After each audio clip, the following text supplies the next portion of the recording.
శ్రీమద్భాగవతం శ్రీమద్భాగవత గ్రంథానికి నమస్కారం. నిగమకల్పతరోర్గళితం ఫలం సుఖముఖాదమృతద్రవ సంయుతం పిబత భాగవతం రసమాలయం ముహురహో రసికా భువి భావుకాః.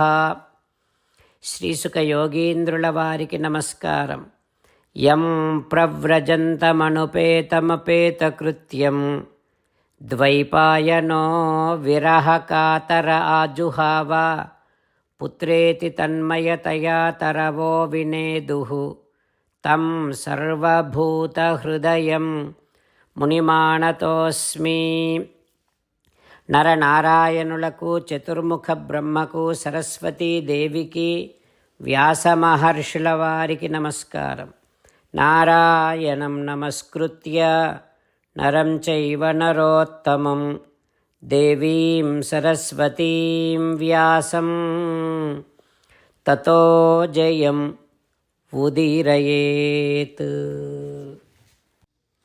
శ్రీమద్భాగవతము 4వ స్కంధములో సూతమహాముని శౌనకాది మహర్షులందరికీ ప్రవచనం చేస్తూ ఈ రకంగా చెబుతూ ఉన్నాడు. ఓ మహర్షులారా, శ్రీసుఖ యోగీంద్రుల వారు పరీక్షిన్నరేంద్రుడికి ఉపదేశం చేస్తూ ఇలా చెబుతూ ఉన్నాడు.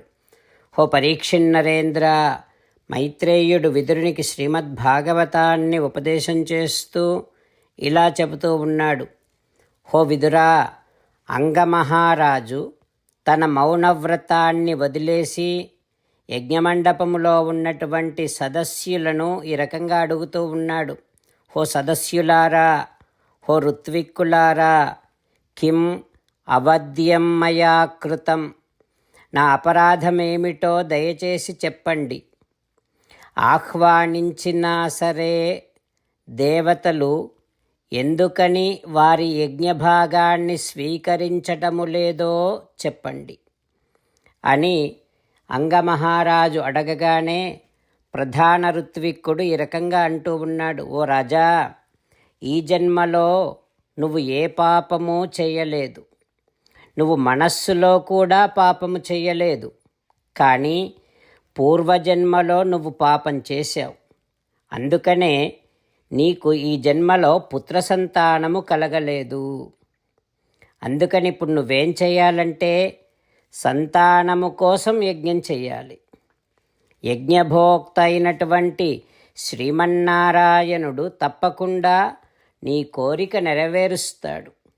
సాక్షాత్ అపత్యాయ హరిహి వృతః, నీకు పుత్ర సంతానాన్ని అనుగ్రహించటము కోసం పరమభోక్త అయినటువంటి సకల యజ్ఞభోక్త అయినటువంటి శ్రీహరి శ్రీమన్నారాయణుడు వచ్చినప్పుడు ఇక దేవతలందరూ కూడా ఆ భగవానునితో వచ్చి తమ తమ యజ్ఞభాగములను స్వీకరిస్తారు. రాజా, ఏ కోరిక కోరి వైదికమైన విధి విధానముతో యజ్ఞములను నిర్వహిస్తారో ఆ కోరికలు తప్పకుండా నెరవేరుతాయి రాజా అంటూ ఋత్విక్కులందరూ అంగమహారాజుకు చెప్పి ఆ అంగమహారాజు గారితో పుత్రప్రాప్తి కోసమని హృదయాంతర్యామి అయిన శ్రీమన్నారాయణుడికి హవిస్సులు సమర్పించేటటువంటి నిర్ణయం చేశారు. ఇక అందరూ కలిసి ఆ యజ్ఞములో శ్రీమన్నారాయణుడి కోసం ఆహుతులను సమర్పిస్తూ ఉన్నారు. అప్పుడు ఒక పురుషుడు యజ్ఞకుండము నుండి ప్రత్యక్షమయ్యాడు. ఆ తర్వాత ఏం జరుగుతుందో రేపు తెలుసుకుందాం. ఓం శ్రీకృష్ణ పరబ్రహ్మణే నమః. ఓం అస్మద్గురుభ్యో నమః. అంతేకాకుండా మనం ప్రతిరోజు శ్రీమన్నారాయణుడికి ఒక 8 పనులు చేస్తాం అని మాట ఇద్దాం. ఎందుకంటే శ్రీకృష్ణ భగవానుడు 18వ అధ్యాయములో 65 నుండి 70వ శ్లోకాల ద్వారా శ్రీమద్భగవద్గీత అంతటికీ సారభూతముగా మనకు 8 పనులు చేయమని చెప్పాడు. అలా చేస్తే చాలు, నేను మిమ్మల్ని అన్ని విధాలుగా రక్షిస్తా అని ప్రమాణపూర్వకముగా ప్రతిజ్ఞ కూడా చేశాడు. అందుకని శ్రీమద్భగవద్గీతను అంతటినీ విన్న తర్వాత అర్జునుడు కూడా చివరకు కరిష్యే వచనం తవ, కృష్ణ నువ్వు చెప్పినట్టే చేస్తా అని అన్నాడు కనుకనే భగవానుడు అర్జునుడికి అన్ని విధాల విజయాన్ని అందించాడు. మనం కూడా ప్రతిరోజు శ్రీమన్నారాయణుడికి ఆ రకంగానే మాట ఇద్దాం.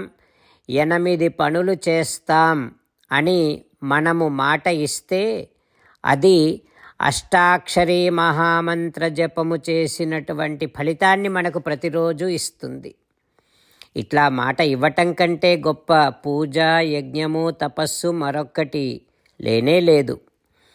అందుకని నేను అంటూ ఉంటాను, మీరు మనస్సులో భావిస్తూ ఉండండి.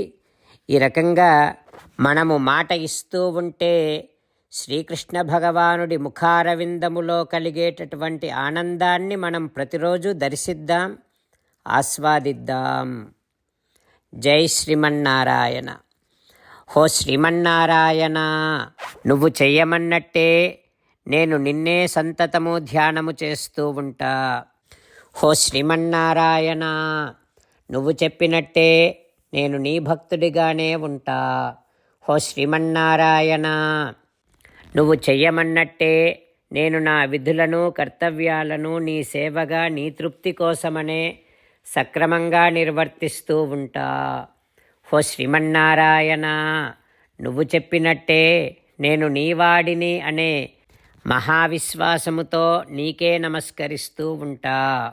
హో శ్రీమన్నారాయణ, మామేకం శరణం వ్రజ, నన్ను ఒక్కడిని మాత్రమే శరణు వేడుకో అని నువ్వే అన్నావు కనుక నేను నిన్ను ఒక్కడిని మాత్రమే శరణు వేడుకుంటా. హో శ్రీమన్నారాయణ, మా శుచః, ఇక దుఃఖించకు అని నువ్వే నాకు భరోసా ఇస్తున్నావు కనుక నేను ఇక దుఃఖించను.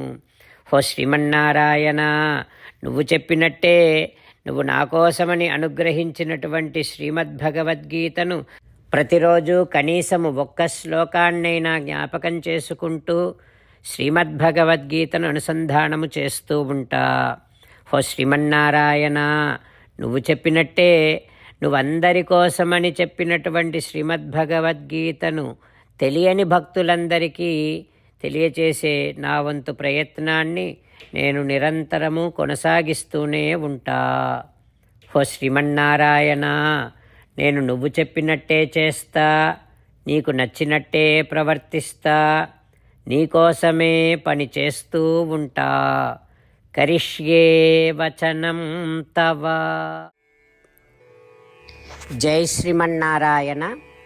భక్తులకు ప్రత్యేకమైనటువంటి విజ్ఞాపన. మీకు అన్ని విషయాలలో వెంటనే మంచి ఫలితాలు రావాలి అనంటే ప్రతిరోజు 1 నిమిషం వెచ్చించి నారాయణాస్త్రాన్ని చదవండి. ఇక మీకు తిరిగే ఉండదు. నారాయణాస్త్రాన్ని పొందడానికి మీరేం చేయాలంటే నారాయణాస్త్రం అనే వెబ్సైట్కి వెళ్ళి మీ పేరు, మీ ఈమెయిల్ ఇస్తే మీ ఈమెయిల్కి నారాయణాస్త్రం PDF వస్తుంది. అందులో ఒక రామాయణ శ్లోకం, ఒక గీతా శ్లోకం, ఒక విష్ణునామం ఉంటాయి. ఆ 3ంటిని కలిపి నారాయణాస్త్రం అంటాం. ప్రతి ఒక్కరికి వేరువేరు శ్లోకాలను ఇస్తున్నాం. ఆ రకంగా ఎవరి శ్లోకాన్ని వారు ప్రతిరోజు తప్పనిసరిగా చదవటం వలన ప్రతిరోజు ప్రతి 24,000 భక్తులతో ఒకసారి సంపూర్ణ రామాయణ పారాయణ, 33 సార్లు శ్రీమద్భగవద్గీత పారాయణ, 24 సార్లు శ్రీ విష్ణు సహస్రనామ స్తోత్ర పారాయణ జరుగుతుంది. ప్రతి ఒక్కరికి అంతటి విశేష ఫలితము ప్రతిరోజు లభిస్తుంది. అందుకని మీరు, మీ కుటుంబ సభ్యులు అందరూ ఒక్కొక్కరు ఒక్కొక్క నారాయణాస్త్రాన్ని వెంటనే పొందండి. జై శ్రీమన్నారాయణ.